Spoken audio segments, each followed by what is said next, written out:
Asalaamu calaykum waraxmatullaahi wabarakaatu. Soo dhawaada channelka Romani Media. Magaceyguna waa Cabbaas Mustafa. Waxaan maanta muuqaalkeena ku soo qaadan doonaa la adoonsado isku beddelay hogaamiye oo laga baqo qarniga 12aad.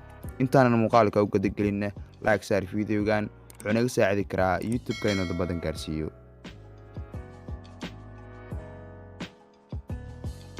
Bartamii qarniga 12aad ayuu ku dhashay meel ka mid ah Mongolia.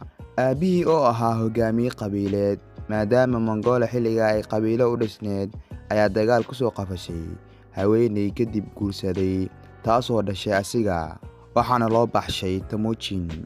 Aabihii wuxuu lahaa xaas kale oo 2 ilmood u dhashay iyo hooyadii oo dhashay asiga iyo 4 kale. Nolol xoolo dhaqato ayuu ku soo koray. Asigoo yar ayaa aabihiis la sumiyay waa uu u geeriyooday. Xilligaa kadib waxa uu bilaabay inuu hooyadii iyo walaalihii u ilaaliyo. Ugaarsada miyiga gala ayuu noqday aad u xoogan oo laga baqo. Xilli ay ugaarsanayeen asiga iyo walaaladii ayuu wiilu aabihii dhalay cunno isku qabsadeen kadibna wuu dilay. Waa uu fakaday kadib waa la soo qabtay balse waa uu baxsaday. Nolol adag ayuu ku soo koray wuxuu aaday dhulka Jeenaha halkaasoo adoon ahaan ay boqortooyada u qabsatay. Dhibaatooyinkaas oo dhan asigoo ka hooseeya da'da 20 sano ayay ku dhaceen. Temujin waxa uu ka soo baxsaday adoonnimadii waxa uu yimid dhulkiisa Mongolia. Wuxuu bilaabay inuu qabiilkiisa hogaamiye u noqdo. Wuxuu numideeyay dhammaan qabiiladii Mongolia. Waxa uu noqday hogaamiye laga baqo. Waxa uu la baxay magacaan baxay ee Genghis Khan oo lagu magacaabayay Soomaali ahaan hogaamiye badweynta ama hogaamiye dunida.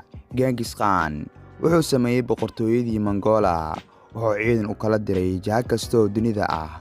Wuxuu cagti mariyay dhammaan boqortooyadii iyo maamuladii ka jirtay dhulkaas. Wuxuu fidiyay duulaankiisa asigoo 100,000 oo Mongolia ah u kala diray dhan walba.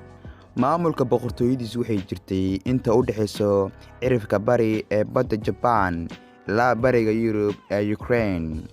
Dhanka kale ilaa cirifka Turkiga iyo afka Greega ilaa dhammaan bariga dhexe ilaa Hindiya iyo guud ahaan dhulka Shiinaha iyo Persia.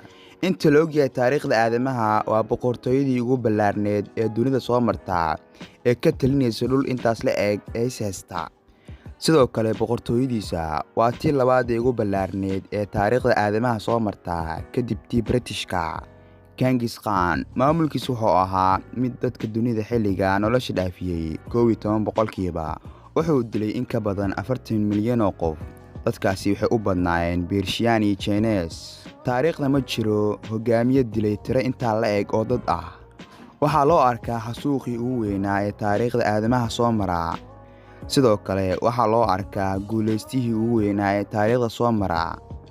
Buugaagta taariikhda waxaa ku xusan inuu sameeyay boqortooyadii ugu gaabneed ee ku xukunta dhulka ugu ballaaran xilliga iyo dadkii ugu badnaa ee haysatay ilbaxnimadii uu sameeyay.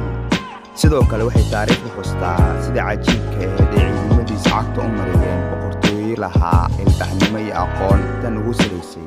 Waxaa loo aqoonsan yahay inuu yahay mid ka mid ah shakhsiyaadkii ugu saameynta badnaa ee koonkan soo mara. Maanta Mongolia waxaa loo aqoonsan yahay haddii ku xusan qulubtooda. Madaarka caasimada dalkaas ayaa lagu magac daray magaciisa ayaa ku xusan lacagta dalkaas iyo sawirkiisa wax u eg. Sidoo kale dad badan oo Mongolees ah ayaa boqor deegaankiisa.